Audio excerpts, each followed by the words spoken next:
एक ये फायदा है, देखो इस ऐप में जो है ना लेक्चर रिकॉर्ड होता है, ठीक है। इस ऐप के अंदर लेक्चर रिकॉर्ड होता है, मतलब यही लेक्चर आप दोबारा भी देख सकते हो। वो आधा घंटा में, आधे घंटे, एक घंटे में आपकी ऐप पर अवेलेबल हो जाएगा, तो इसको दोबारा भी देख सकते हो। तो टीचमेंट ऐप का फायदा ये है कि आप लेक्चर दोबारा भी देख सकते हो, ठीक है। तो बहुत सही चीज है तो। और तो हम चैप्टर 1 शुरू करते हैं। चैप्टर 1, चैप्टर 1, यहाँ पर चैप्टर 1 शुरू करूंगा भाई मैं। ए चैप्टर 1 क्या नाम है भाई चैप्टर 1 का, कौन बताएगा? Chapter 1, chapter 1, some basic concept of chemistry.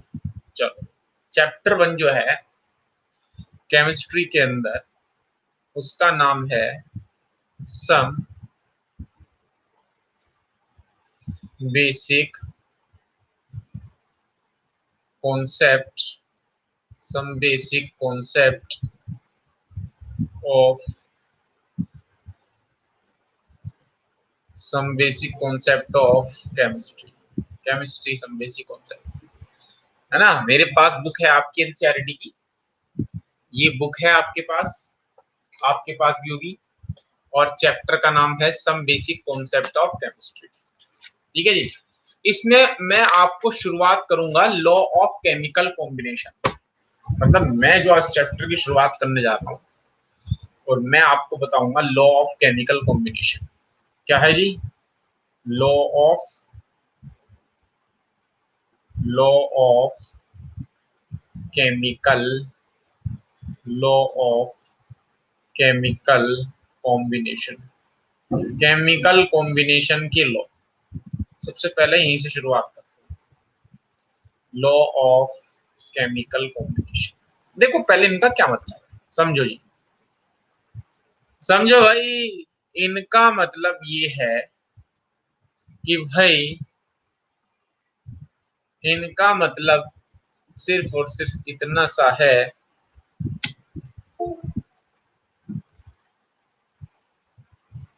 कि देखो लॉ मतलब आप जानते हो लॉ क्या होते हैं, केमिकली, केमिकल कॉम्बिनेशन मतलब अगर कोई दो चीज केमिकली कंबाइन हो रही है, अगर कोई दो चीज केमिकली कंबाइन हो रही है तो किस लॉ को वो फॉलो कर रही है, इसको बोलते हैं law of chemical combination. Chemistry के अंदर इतनी सारी रिएक्शन होती हैं, क्लास 10th में भी आप पढ़कर आए हो, कितनी सारी रिएक्शन होती है केमिस्ट्री के अंदर, वो किस लॉ को फॉलो करती है, कौन कौन से लॉ होते हैं जो कौन कौन से लॉ को फॉलो करती है केमिस्ट्री के अंदर, समझ में आ रही है। तो वो सारे जो लॉ हैं उनको बोल रहे हैं लॉ ऑफ केमिकल कॉम्बिनेशन। और 5 या 4 टाइप्स के हैं भाई, ये है 2, 3, 4, 5, 5 लॉ हैं आपके एनसीईआरटी में, पांचों पढ़ाऊंगा मैं, बस आप देखते जाओ। पहला है, पहला जो लॉ है, पहला जो लॉ है वो है of law of conservation, law of conservation of mass, law of conservation of mass, conservation of mass का लॉ, ठीक है जी। Law of conservation of mass क्या है, इसका मतलब law of conservation of mass का, तो आप सोचने वाली बात यह है, ये लॉ ये कहता है कि जब भी कोई केमिकल रिएक्शन होती है, जब भी कोई केमिकल रिएक्शन होती है, तो उस केमिकल रिएक्शन होने के दौरान होता क्या है, देखो मान लो एग्जांपल देखो, मास कंजर्व होता है, एग्जांपल देखो आप, एग्जांपल जैसे कि केमिकल रिएक्शन हो रही है H2 प्लस O2, दोनों ने रिएक्शन की और दोनों रिएक्शन करके मिल गया वाटर। बैलेंस करो इस रिएक्शन को, तो बैलेंस करने पर पाओगे आप 2H2 तो यहाँ, और 2H2 यहाँ, कितना हो गया, 2 2 जब 4 हाइड्रोजन, इधर 4 हाइड्रोजन है, इधर भी 4 हाइड्रोजन है, 2 ऑक्सीजन इधर है, इधर भी 2 ऑक्सीजन है, मतलब रिएक्शन बैलेंस। आपकी इक्वेशन बैलेंस होनी चाहिए। तो इस बैलेंस इक्वेशन के अंदर अब आप मास देखो जरा। भाई हाइड्रोजन का मास कितना होता है? भाई आपको याद होगा 1H1 होता है ना, ऐसे करके 1H1। हाइड्रोजन का होता है 1, ये ऊपर लिखा था ना, ये होता है 1 ग्राम। ठीक। ऑक्सीजन का क्या सिंबल होता है? 8O16। मतलब ऑक्सीजन का मास कितना होगा? 16 ग्राम। ऑक्सीजन का मास कितना होगा भैया? 16 ग्राम। ये हुआ। सही है। ऐड करना शुरू करो आप। करो जी ऐड। ये मल्टीप्लाई है 2 की, 2 की मल्टीप्लाई कर दिया इनटू H2, मतलब फिर से 2 इंटू 1, 2 हाइड्रोजन और इंटू एक हाइड्रोजन का मास कितना है? 1। भैया टोटल कितना आ गया? ये टोटल आ गया 4 ग्राम। 2 2 जा 4। ऑक्सीजन पे आ जाओ भाई। ऑक्सीजन कितने हैं? 2। एक ऑक्सीजन का मास कितना है? 16। टोटल कितना आएगा? 32 ग्राम। ठीक है। दोनों तरफ का मास ऐड कर दो, ये और ये। तो 32 तो ये और 4 ये, दोनों को सम करा कितना आ गया? 36 ग्राम। सही है।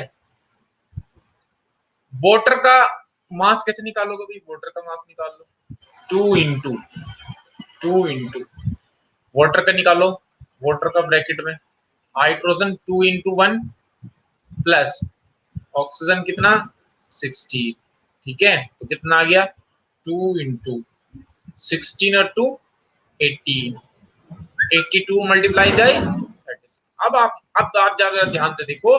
रिएक्शन से पहले टोटल मास, मैं कलर चेंज करता हूं, कलर चेंज करने पर आपको थोड़ा मजा आएगा, फील होगा। रिएक्शन से पहले टोटल मास 36 ग्राम।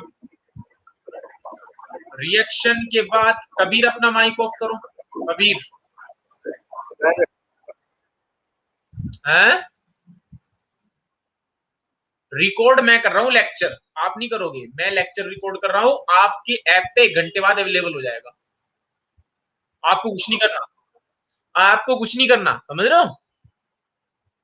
आपको तो बस देखना है और समझना है। ठीक है भाई, आपका काम है समझना।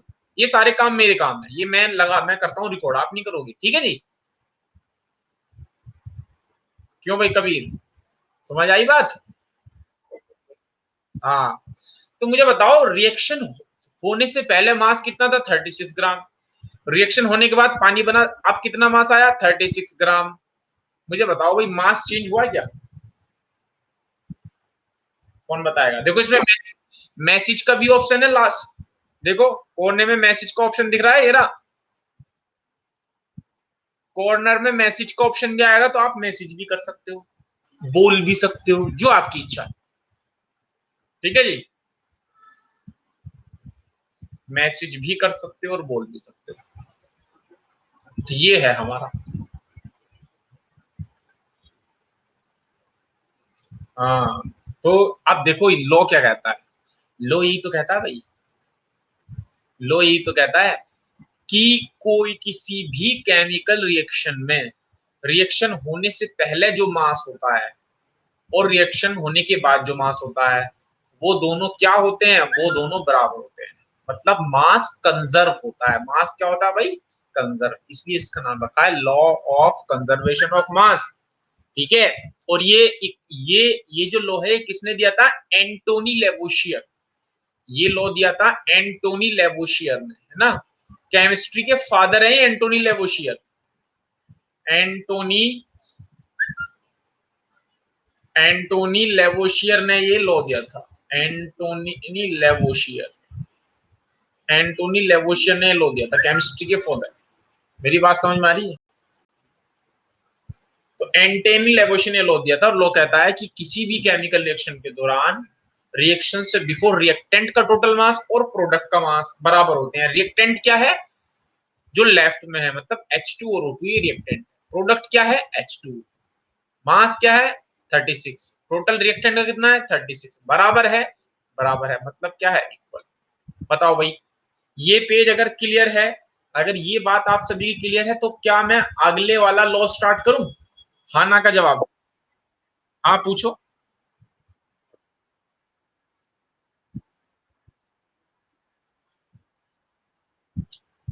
ऐसी है ही नहीं कोई इक्वेशन, कोई है ही नहीं कोई। कोई एक इक्वेशन आप, कोई भी एक इक्वेशन बता दो आप। है ही नहीं, पॉसिबल ही नहीं है ऐसी इक्वेशन। बात समझ में आ रही है ना? कोई भी इक्वेशन, आप सी प्लस ओ टू देखो, ये देखो सी प्लस ओ टू क्या बन रहा है, सीओ टू, सीओ टू, है ना? बैलेंस है, बैलेंस करो, दो ऑक्सीजन दो ऑक्सीजन, एक कार्बन एक कार्बन, बैलेंस है। आगे देखो, मास देखो, कार्बन का मास कितना है भैया, कार्बन का होता है 12 ग्राम। O2 का मास कितना है भैया, 2 × 16, मतलब 32। टोटल मास कितना है भैया, टोटल मास देखो 44 ग्राम। भैया CO2 का बताओ, अब CO2 का देखो, कार्बन कितना है 12 प्लस ऑक्सीजन कितना है 2 × 16। देखो ये भी 44 आ रहा, नहीं आ रहा, बताओ भाई। मास बताओ, सेम है, इक्वल है या अलग है, देखो भाई। मास सेम है, तो बोलो law of conservation of mass follow हो रहा है नहीं हो रहा है? इसका मतलब किसी भी केमिकल रिएक्शन में, किसी भी पानी है, किसी भी केमिकल रिएक्शन के दौरान टोटल मास रिएक्टेंट का, टोटल मास प्रोडक्ट का हमेशा बराबर होगा। और यही है हमारा लॉ ऑफ कंजर्वेशन ऑफ मास। देखो कंडीशन ये है कि इक्वेशन बैलेंस होनी चाहिए। क्लास 10th में आप सीख कर आए होगे बैलेंस इक्वेशन कैसे करते हैं, लिखा है पहले ही चैप्टर में, सीखा है बैलेंस्ड इक्वेशन को बैलेंस करना। हाँ, तो अब मुझे बताओ, पहला लॉ अगर क्लियर है तो दूसरा लॉ स्टार्ट करूं मैं?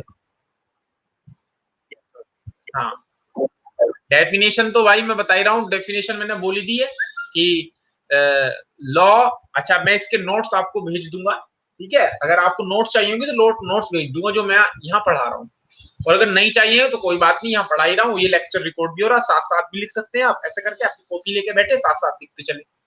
तो लॉ क्या हो गया, it states that mass of the reactant before the reaction is always equal to mass of the product after the reaction. That means mass is always conserved, mass is gone, mass will not change, ठीक है? Second law, second law जो है, अब देखो मैं second law start कर रहा हूं, दूसरा, यहां देखो भाई, प्यारा प्यारा लॉ। सेकेंड है law of definite proportion, law of, law of definite, law of definite proportion, law of definite proportion, definite proportion के लॉ, ठीक है? लॉ ऑफ डेफिनेट प्रोपोर्शन देखो भाई,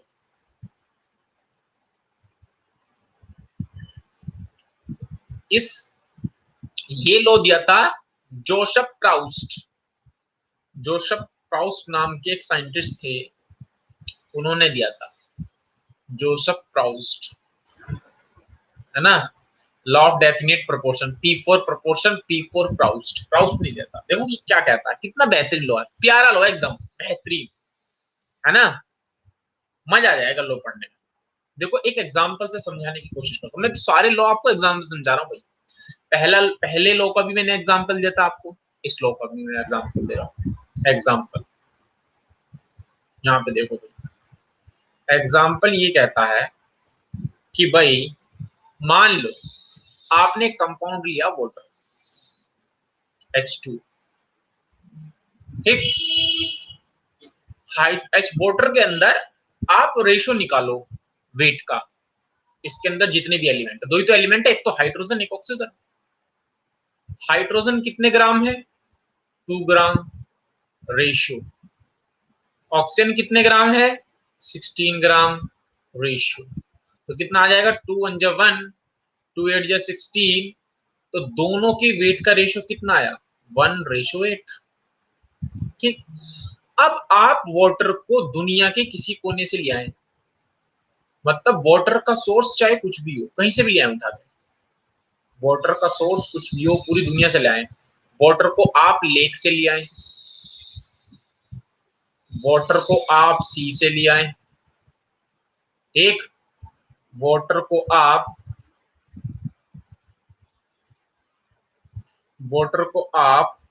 सी से ले आए, रिवर से ले आए, ये लिया है रिवर से, वाटर को आप रिवर से ले आए, या फिर वाटर को आप लैब के अंदर बना लो। लैब के अंदर कैसे बनाएंगे? H2 plus half O2 is equals to H2। ठीक है, मतलब वाटर का सोर्स चाहे कुछ भी हो, देखो लॉ क्या कहता है, लॉ सोर्स चाहे कुछ भी हो, लेकिन जो कंपाउंड होगा वाटर, उसके अंदर जो एलिमेंट प्रेजेंट होंगे, क्या क्या एलिमेंट प्रेजेंट है, एक तो हाइड्रोजन प्रेजेंट है और एक ऑक्सीजन प्रेजेंट है, उनके मास का रेशियो क्या होगा? 1:8। मतलब वो कांस्टेंट रहेगा। ऐसे नहीं होगा कि आप झील के अंदर से पानी लाए, उसमें अलग रेशियो आ रहा, समुद्र के अंदर से पानी लाए, उसमें अलग रेशियो आ रहा, नदी में से पानी लाए, उसमें अलग आ रहा, लैब के अंदर पानी बनाया, उसमें अलग आया, फ्रिज में से पानी निकाला, अलग आ रहा, इंडिया से पानी लाए, अलग आ रहा, अमेरिका से पानी लाए, अलग आ रहा। यानी कि दुनिया के किसी भी कोने से और दुनिया के किसी भी सोर्स से आप पानी को उठा के लाएं, उसके अंदर हाइड्रोजन और ऑक्सीजन के मास का रेशो हमेशा 1:8 होगा। मतलब प्रपोर्शन हमेशा फिक्स्ड रहेगा, डेफिनेट रहेगा, चेंज नहीं होगा। यही है हमारा लॉ ऑफ डेफिनेट प्रपोर्शन। आपकी एनसीईआरटी भी कहती है a given compound always contains exactly the same proportion of elements by weight। By weight एक कंपाउंड के अंदर एलिमेंट की वेट का रेशो हमेशा कांस्टेंट रहेगा, उसको कोई दुनिया की ताकत चेंज नहीं कर सकती है। बताएं भी, सेकंड लॉ के बारे में बताएं भाई, श्रेय तनिष अस्तित्व एंड कबीर, क्या कहते हो, क्लियर है या नहीं? हाँ, नेक्स्ट लॉ चले।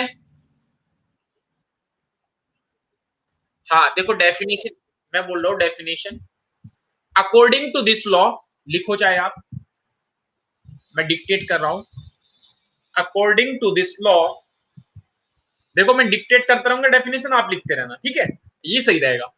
According to this law, a given compound, according to this law, a given compound always contains always contains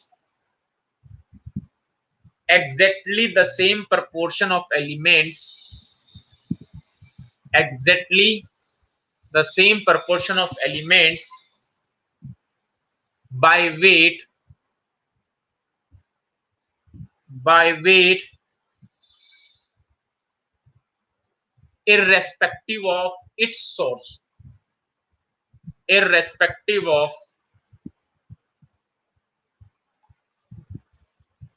its source।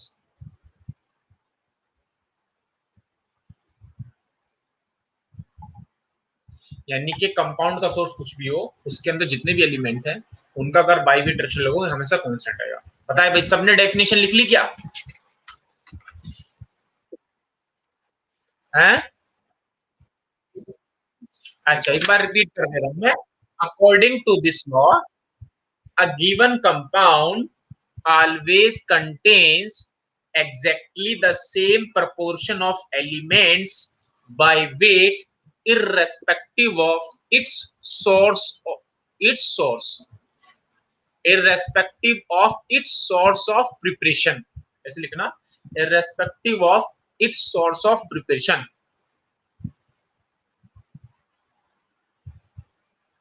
बताएं भाई,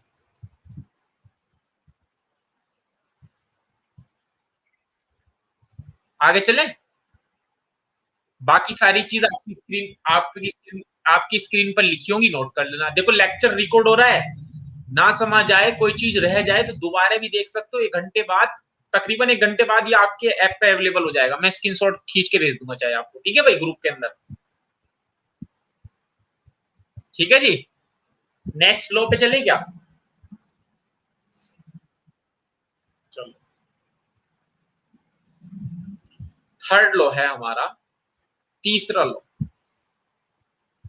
तीसरा जो लॉ है हमारा वो ये कहता है, और लॉ है लॉ ऑफ मल्टीपल प्रपोर्शन। बहुत बेहतरीन लॉ है, मजा आ जाएगा सुनकर। Law of law of multiple law of multiple proportion. Law of multiple proportions. ठीक है जी।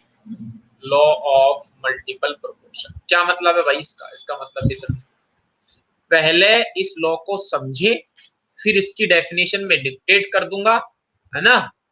आराम से लिख ले। देखो एक पहला एग्जाम्पल देखो भाई।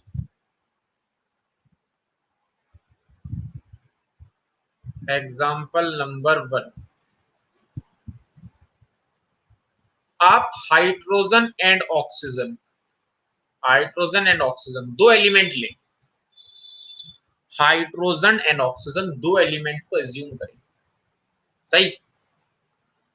हाइड्रोजन एंड ऑक्सीजन, देखो ये दोनों मिलकर दो टाइप के कंपाउंड बनाते हैं। एक तो बनाता है पानी, सब जानते हैं, H2, और दूसरा बनाते हैं हाइड्रोजन पेरोक्साइड H2। दो कंपाउंड बनाते हैं दोनों एलिमेंट। कौन कौन से? हाइड्रोजन और ऑक्सीजन, ये दो एलिमेंट मिलकर दो टाइप के कंपाउंड बनाते हैं, एक तो पानी और एक H2। सही है जी। दूसरा, अगर आप अगर आप अब इसमें हमने एक टेबल बनानी है, एक लाइन यहाँ खींची मैंने, एक लाइन यहाँ पर खींची, और ये एक लाइन ऐसे खींच दी, ऐसी टेबल बनानी है इसमें आप।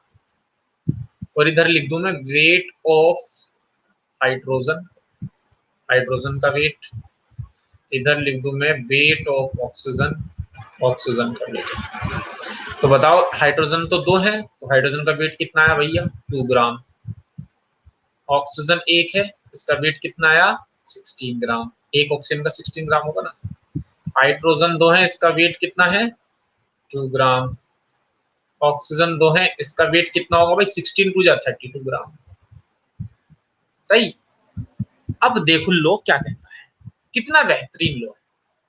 लो कहता क्या है? लो आप देखोगे, लो कहता है कि अगर कोई दो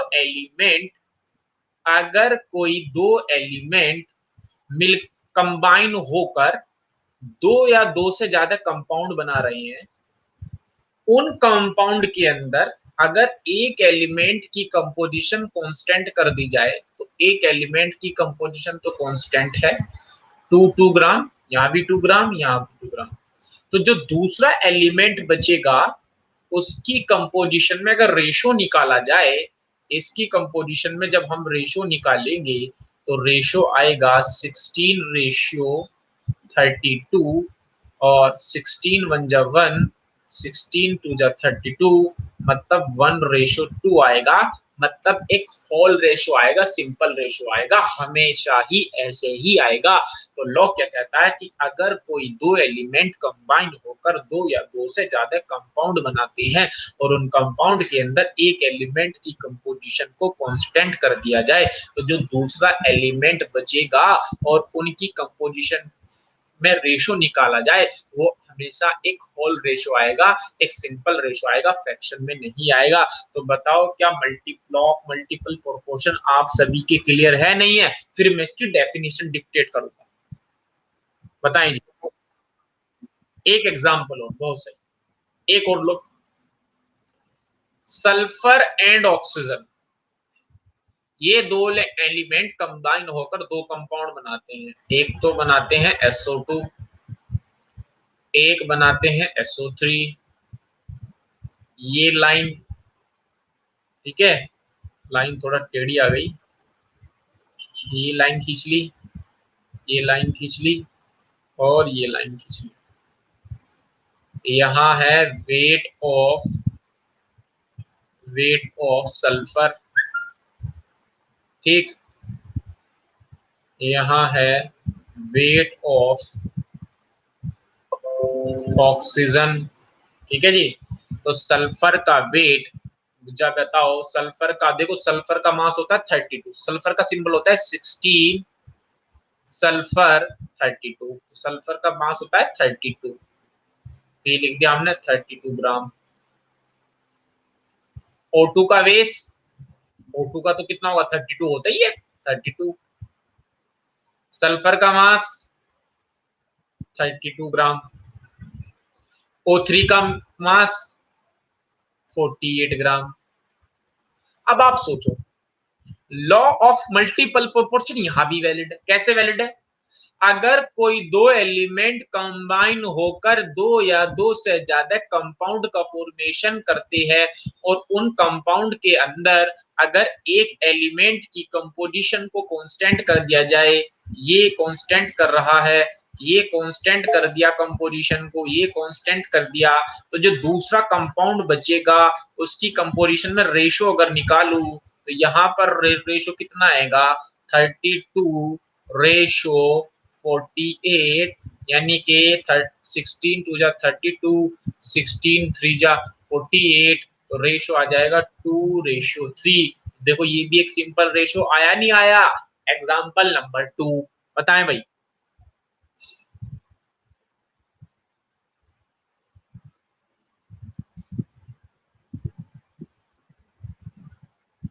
होल नंबर्स में आएगा हमेशा रेशो। बताए law of multiple proportion clear है या नहीं? लॉ ऑफ मल्टीपल प्रोपोर्शन चल रहा है, third law, law of multiple. अच्छा अच्छा अच्छा, चलो दोबारा समझा देता हूँ। लॉ कहता है, देखो सल्फर और ऑक्सीजन मिलकर दो कंपाउंड बनाते हैं, एक SO2 और SO3, दो से ज्यादा भी बन सकते हैं लेकिन सल्फर ऑक्सीजन तो दो ही बनाते हैं, है ना? तो कोई भी दो एलिमेंट जो कंबाइन होकर दो या दो से ज्यादा कंपाउंड बना रहे हैं, ठीक है, तो सल्फर का वेट तो भैया एक सल्फर का तो 32 एक एक है दोनों के अंदर, लेकिन ऑक्सीजन का यहाँ पर कितना हो जाएगा 32, यहाँ पर ऑक्सीजन का कितना आ जाएगा 48। अब 32 48 का रेशो निकालोगे तो 2:3 आएगा, और ये क्या है, स्मॉल होल नंबर है ना, सब इससे स्मॉल तो नहीं आ सकता whole number, small whole number पूरा होल नंबर है एक। बताएं भाई, स्मॉल होल नंबर है कि नहीं है? हाँ है। तो हर बार ये स्मॉल होल नंबर ही आएगा, फ्रैक्शन में नहीं आएगा। यही है हमारा लॉ ऑफ मल्टीपल प्रोपोर्शन। यही बात मैंने बोली थी कि जब हाइड्रोजन ऑक्सीजन कंबाइन होकर दो या दो से ज्यादा एलिमेंट कंपाउंड बनाएंगे, जैसे कि पानी और H2O2, तो होगा क्या, यहाँ हाइड्रोजन का मास सेम, तो इसकी कंपोजिशन क्या है 16:32, रेशो निकालोगे 1:2, ये भी क्या है, small whole number, small whole number. बताओ भाई, अब बताओ लॉ क्लियर है तो मैं डेफिनेशन डिक्टेट कर देता हूं। डेफिनेशन ये है, if two elements can combine, if two elements can combine to form more than one compound, to form more than one compound, the mass of one element that combine, the mass of one element the that combine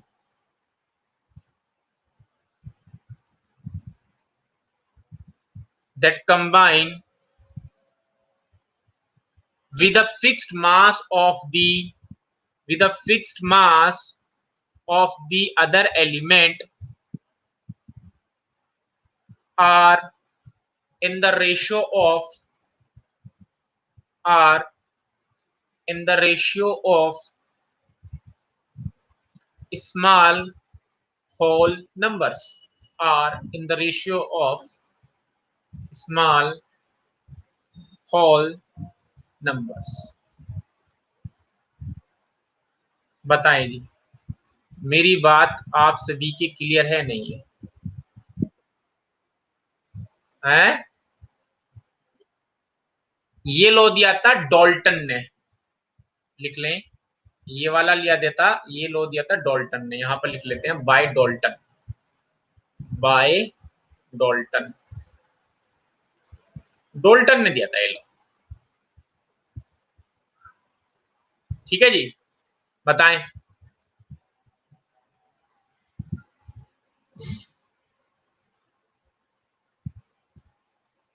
clear है मामला?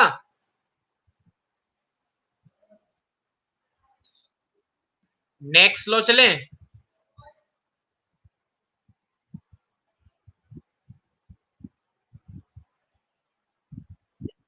हाँ, fourth law पे आ जाओ भाई। सारे law हो गए हमारे।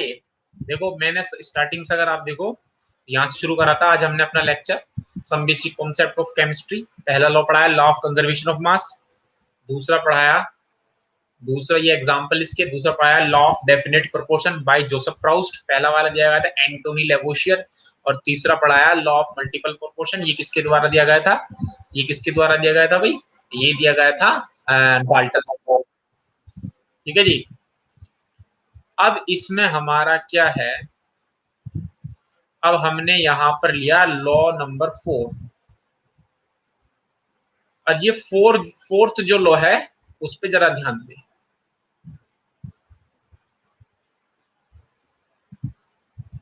और फोर्थ का नंबर है Gay Lussac's law of gaseous volume. Fourth law है गे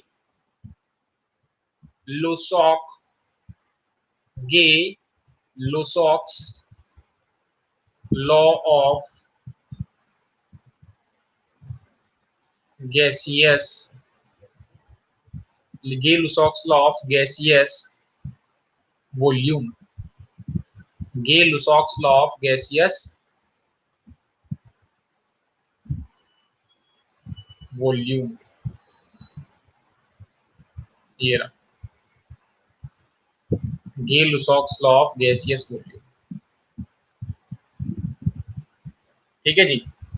गे Lussac's law of gaseous volume क्या कहता है? ये लॉ कहता है कि भाई अगर कोई दो गैसेस मिलकर एक तीसरी गैस बना रही है, ठीक है, अगर दो गैस मिलकर, मान लो H2 गैस है, मैं एग्जांपल ले रहा हूं, हाइड्रोजन गैस प्लस, अच्छा ये आपकी क्लास वैसे 4 बजे शुरू होनी थी, वो मेरे दिमाग से निकल गया था, कोई बात नहीं, कल से हम 4 बजे शुरू कर लेंगे।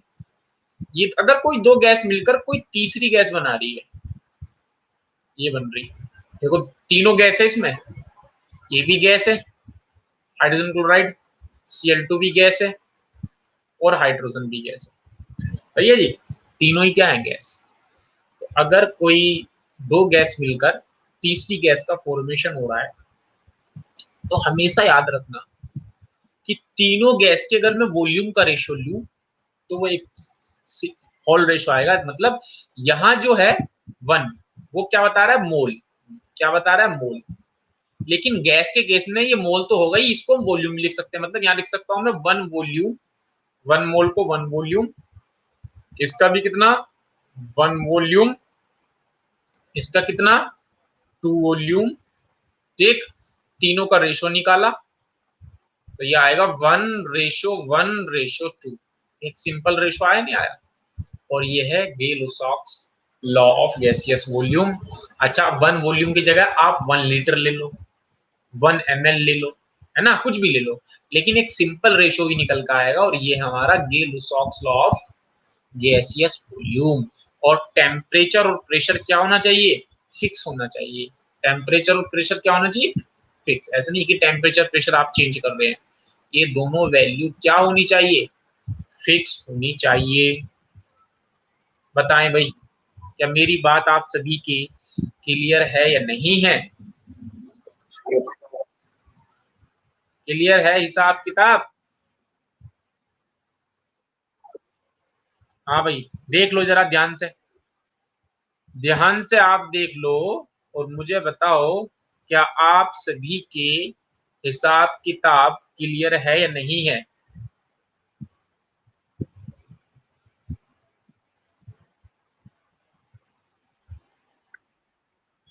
यही लो, यही लो रिपीट करूं एक बार। देखो लो कहता है अगर कोई दो गैस मिलकर कोई तीसरी गैस बना रही है, तो तीनों गैस कि वॉल्यूम का रेशो अगर मैं निकालने बैठ जाऊं तो एक सिंपल रेशो आएगा, खत्म, लो खत्म, टाटा बाय बाय गया। मतलब लो है, इफ मतलब अगर मैं लो डिक्टेट करूं, when gases combine or produced in a chemical reaction they do so in a simple ratio by volume, produce all gases are at same temperature and pressure। Law की definition समझ में आई? when gases combine or produced in a chemical reaction they do so in a simple ratio by volume, provided all gases are at same temperature and pressure।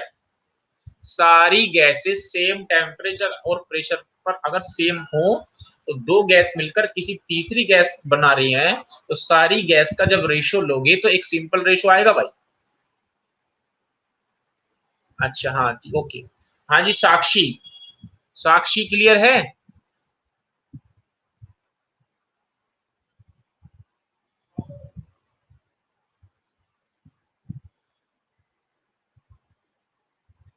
साक्षी बताएं,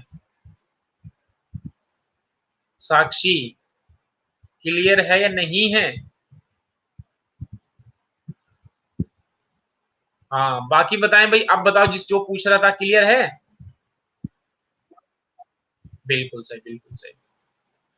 तो मेरा आपसे सवाल ये है, तो अगर ये लॉ समझ आ गया हो तो क्या मैं आपको आगे बढ़ जाऊं? हाँ देखो, साइंटिस्ट का नाम लिखा है गे लुसॉक्स, पूरा नाम है गे लुसॉक्स, ये रहा गे लुसॉक्स पूरा नाम है। ठीक है जी, ये है गे लुसॉक्स। कोई दिक्कत? सर अदीबा अनन्या नहीं है, कोई बात नहीं, मत आने। देखो साक्षी मैं, देखो साक्षी मेरी बात बताओ, देखो किसी को फोर्स नहीं किया जा सकता ना, जो इंसान जैसा सोचता है ना ऐसे करता है। देखो मेरा फर्ज था बताना, मैंने बता दिया अब आपको।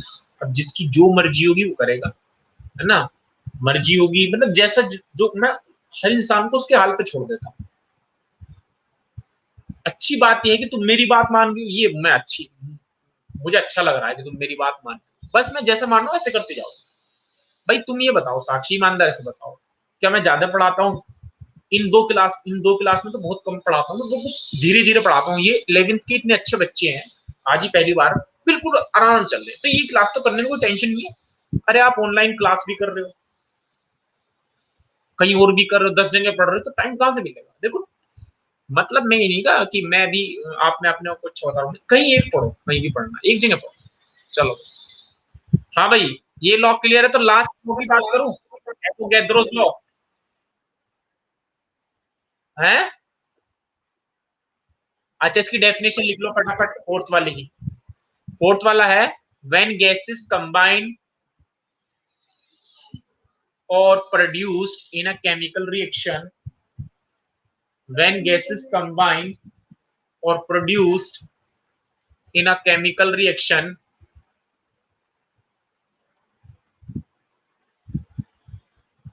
they do so in a they do so in a simple ratio, they do so in a simple ratio by volume, provided all gases are at same temperature and pressure. भाई कल से मैं डेफिनेशन आपको notes provide करा दूंगा, ऐसे नहीं बोलूंगा मैं, अब मैं ऐसे बहुत टाइम लग जाएगा ना, एक तो ऑनलाइन क्लास चल रही है और दूसरी बात मैं डिक्टेट करूंगा तो बहुत ज्यादा टाइम हो जाएगा ना, लेट हो जाएगा थोड़ा। हाँ तो मैं आपको डिक्टेट, मैं आपको नोट्स भी दे दूंगा आपको, ठीक है, तो कोई उसकी टेंशन मत। सही है भाई?